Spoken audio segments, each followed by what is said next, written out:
उत्तराखंड में फिलहाल भीषण ठंड से तुरंत राहत नहीं मिलने जा रही और वहीं अभी तक ठंड का ये दौर बना रहेगा और ज्यादातर क्षेत्रों में सर्द हवाएं मौसम में ठंडक में बढ़ोतरी करेंगी और राजधानी के आसपास के इलाकों में अधिकतम तापमान 20 और न्यूनतम तापमान 10 डिग्री के आसपास दर्ज किया जा रहा है। और वहीं शनिवार सुबह देहरादून सहित राज्य से सभी इलाकों में बादल छाए हुए हैं और बारिश की संभावना भी बनी हुई है और वहीं कड़ाके की ठंड से लोग परेशान हैं। और वहीं मसूरी में तीसरे दिन भी बादल छाए हुए हैं। और वहीं रुद्रप्रयाग की बात की जाए तो रुद्रप्रयाग में हल्की बारिश भी हुई है और लगातार हो रही बर्फबारी से चमोली जनपद में 50 से अधिक गांव बर्फ से ढक गए हैं। और वहीं जिले में तड़के निचले क्षेत्रों में बारिश भी हुई जिससे ठंड और भी ज्यादा बढ़ गई और यहाँ मौसम खराब भी हुआ है। और वहीं बद्रीनाथ धाम में करीब 4 और हेमकुंड में 5 फीट तक बर्फ जमी है। और इसके अलावा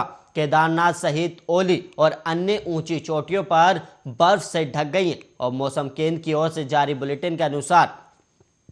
देहरादून, हरिद्वार, पौड़ी, नैनीताल जिलों में कहीं कहीं गर्जना के साथ आकाशीय बिजली चमक सकती है और साथ ही कुछ स्थानों पर ओले गिरने की भी आशंका है। और वहीं गढ़वाल मंडल के ज्यादातर जिलों के अधिकांश स्थानों पर हल्की से मध्यम बारिश भी हो सकती है। और शनिवार सुबह देहरादून सहित राज्य से सभी इलाकों में बादल छाए हुए हैं और बारिश की संभावना भी बनी है। और वहीं कड़ाके की ठंड से लोग बुरी तरह से परेशान हैं और मसूरी में भी तीसरे दिन भी बादल छाए हैं। वहीं रुद्रप्रयाग में हल्की बारिश हुई और लगातार हो रही बर्फबारी से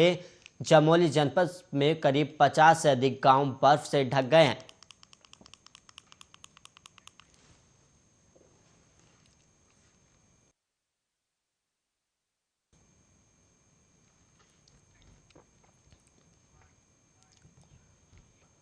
उत्तराखंड विधानसभा चुनाव के लिए 59 प्रत्याशियों की पहली सूची जारी होने के बाद बीजेपी की शुक्रवार को दूसरी सूची आ चुकी है, लेकिन शेष बच गए उम्मीदवारों की घोषणा नहीं हो पाई। और वहीं प्रदेश प्रवक्ता सुरेश जोशी के मुताबिक पार्टी जल्द ही प्रत्याशियों की दूसरी सूची जारी कर देगी। और वहीं कांग्रेस के नेता और पूर्व प्रदेश अध्यक्ष किशोर उपाध्याय पार्टी में शामिल हो सकते हैं और बीजेपी को हॉट सीट डोईवाल और कोटद्वार समेत 11 विधानसभा सीटों पर प्रत्याशियों की दूसरी सूची जारी करनी है और इन सभी सीटों पर बीजेपी नाम फाइनल नहीं कर पाई है। और वहीं पार्टी सूत्रों के मुताबिक बाकी रह गए नामों पर केंद्रीय नेतृत्व का मंथन जारी है। और वहीं जानकार मान रहे हैं कि कांग्रेस प्रत्याशियों की घोषणा के बाद बीजेपी दूसरी सूची जारी करेगी और 11 विधानसभा सीटों पर टिकट के दावेदारों की उम्मीदें बंधी हुई हैं और वह अंतिम सांस तक अपना टिकट पक्का करने के लिए धून से दिल्ली दौड़ लगा रहे हैं और केंद्रीय नेताओं के संपर्क में हैं।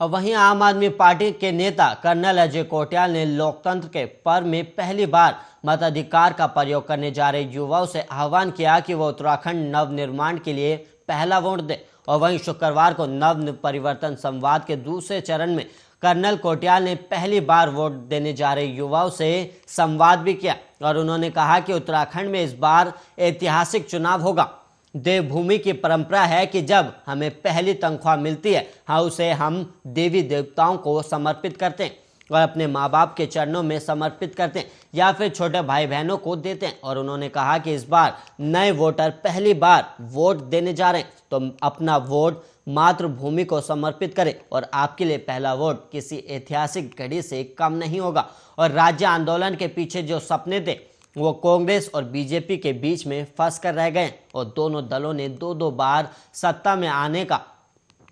प्रदेश की जनता ने मौका भी दिया, लेकिन लोगों की जरूरतों को पूरा नहीं किया गया। और वहीं कर्नल कोटियाल ने आगे कहा कि आम आदमी पार्टी युवाओं का इस्तेमाल करके उत्तराखंड का नव निर्माण करेगी और उन्होंने सभी युवाओं से आग्रह किया कि आपका जो पहला वोट है इसको उत्तराखंड को समर्पित करें और इस वोट को उत्तराखंड के शहीदों के नाम पर समर्पित करें।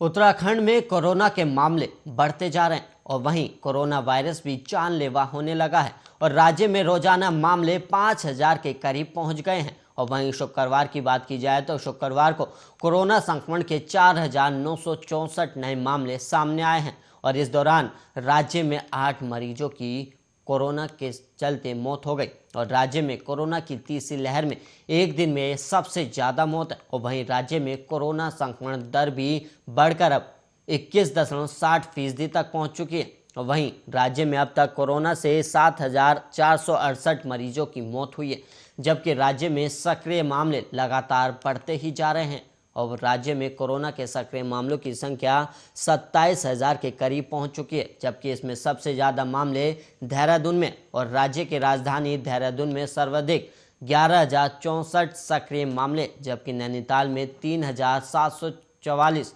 हरिद्वार में 3,551, उधम सिंह नगर में 2,321 सक्रिय मामले बन चुके हैं। और वहीं चुनावी साल में देहरादून में कोरोना संक्रमण की रफ्तार लगातार बढ़ रही है और शुक्रवार को देहरादून में 24 घंटे में 1,479 नए मरीज मिले, जबकि राजधानी देहरादून में एक ही दिन में कोरोना से 5 लोगों की मौत हुई, जबकि राज्य में इस दौरान कुल 8 लोगों की मौत हुई है। और वहीं हेल्थ बुलेटिन के मुताबिक देहरादून में 9,210 लोगों की जांच रिपोर्ट आई और जिसमें से 1,489 लोग संक्रमित पाए गए, जबकि जिले में सक्रिय मरीज 11,000 से ऊपर पहुंच चुके हैं।